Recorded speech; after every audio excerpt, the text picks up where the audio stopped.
కోసం, భుక్తి కోసం, వెట్టి చాకిరి విముక్తి కోసం పేద ప్రజల పక్షాన నిరంతరం పోరాటాలు నిర్వహించే పార్టీ భారత కమ్యూనిస్టు పార్టీ సిపిఐ అని సిపిఐ సీనియర్ నాయకులు చల్లా చిన్న ఆంజనేయులు తెలిపారు.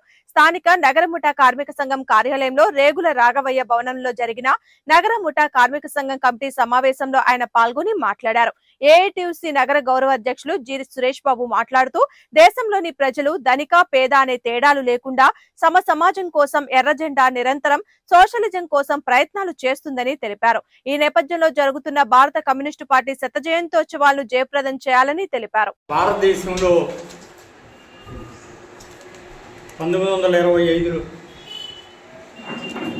పుట్టినటువంటి భారత కమ్యూనిస్ట్ పార్టీ నాటి నుండి నేటి వరకు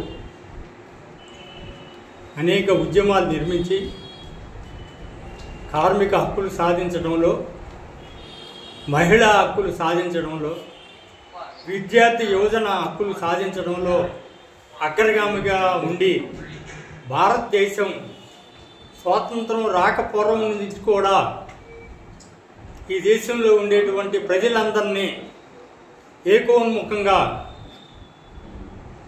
ముందుకు నడిపించినటువంటి ఏకైక పార్టీ భారత కమ్యూనిస్ట్ పార్టీ. ఆనాటి నుంచి నేటి వరకు బ్రతికున్నటువంటి రాజకీయ పార్టీ భారత కమ్యూనిస్ట్ పార్టీ. మన భారతదేశంలో అనేక వందలాది రాజకీయ పార్టీలు పుట్టి కాలగర్భంలో కలిసిపోయాయి. కానీ నాటి నుండి నేటి వరకు జీవించున్నటువంటి ఏకైక పార్టీ భారతదేశంలో భారత కమ్యూనిస్ట్ పార్టీ.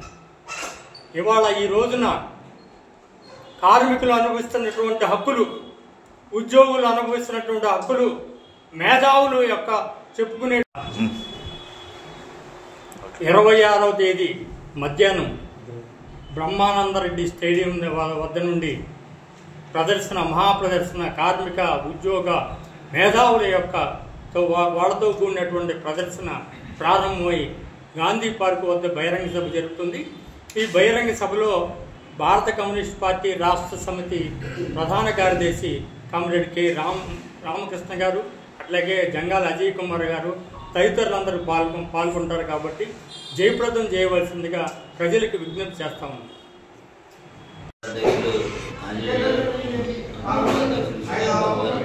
అట్లాగే పాల్గొంటున్న నర్సులు అందరూ కూడా సిపిఐ తరఫున ధన్యవాదాలు తెలియజేస్తా ఉన్నాం.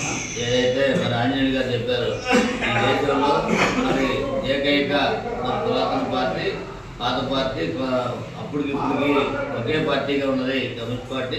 ఈ కమ్యూనిస్ట్ పార్టీ 1925 డిసెంబర్ 25న ఏర్పాటు చేసి రేపు 26వ తారీఖుకి 100 సంవత్సరాలు అవుతా ఉంది.